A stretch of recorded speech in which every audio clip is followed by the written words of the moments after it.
Welcome back, everybody. Thank you for watching another video. Today we're going to have a closer look at the Nitecore Ut27. We're going to do some size comparisons, weigh it, have a look at the overall construction, and learn how to use these buttons. In part 2, we're going to take it outside and give it a test. But today, let's have a tour around the Nitecore Ut27.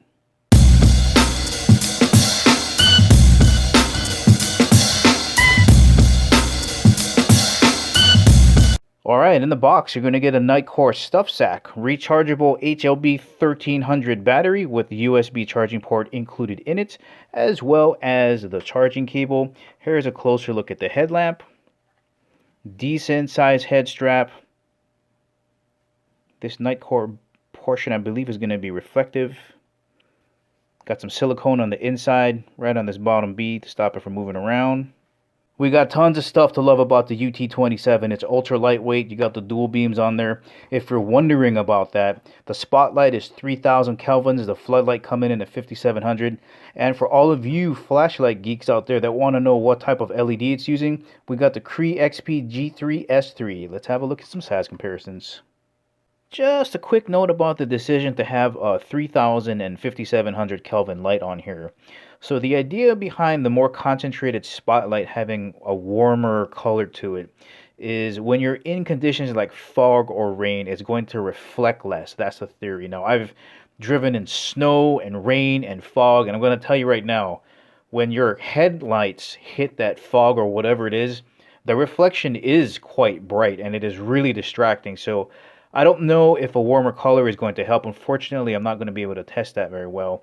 But that's the theory behind why the spotlight is at 3000 kelvins and the floodlight's at 5700. It's a little bit more dispersed. Alright, here is a 9-volt battery. Here is the UT27. You can see it's almost the same size this way. And when we rotate it around that way, it's pretty much the same thickness, not counting the clip here, which, by the way, is rotatable up to 90 degrees, and we'll demonstrate that in the demo portion. But you can see it's roughly about the same size as a 9-volt battery. Alright, the overall construction is completely plastic here, so that's what makes it extremely lightweight. Now we're going to take a little bit of a hit here on durability. It's got an impact rating of 1 meter, but of course, being plastic, it's not going to be able to take too much of a beating. The IP rating is 67, so this is going to be totally dust resistant. And I would say, well, the 7 indicates that you can blast this with a high pressure hose at any angle, but again, not completely waterproofed. And since we're having a closer look at the lenses here, you can tell that this side is going to be your spotlight. It kind of comes down to a cone here. And this side is going to be your wider floodlight. Alright, let's see how much the UT27 weighs. About 2.5 ounces.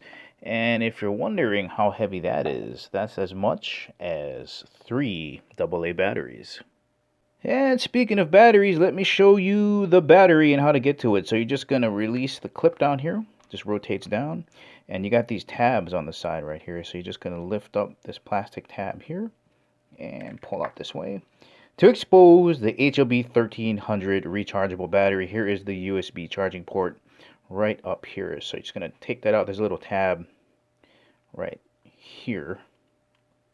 You can see that here. Just going to lift that up and take it out. So this is your first battery option. The second battery option is, just in case you're not near a place where you can recharge this, you can put in 3 AAA batteries. Now, according to Nitecore, the AAA batteries don't affect how bright the light gets. They're going to be equally as bright. It's just that this can give you 13 hours versus AAA batteries probably reduced hours. Now, if you're going to notice, this is lined with this plastic, and let me show you what that does. Give me 2 seconds in here.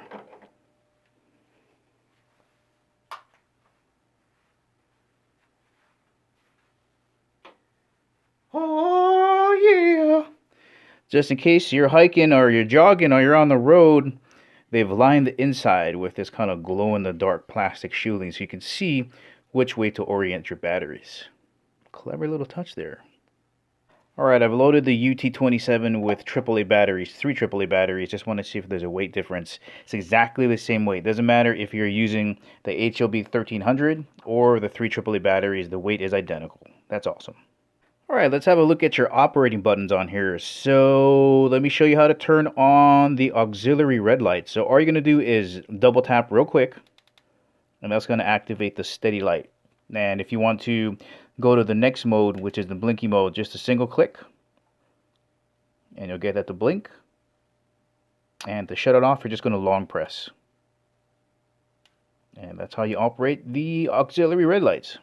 The main reason I'm excited about these red lights, not so much that I'm going to use it for running and people can see me at night when I'm running, because I don't do any of that, but I want to use it for camping.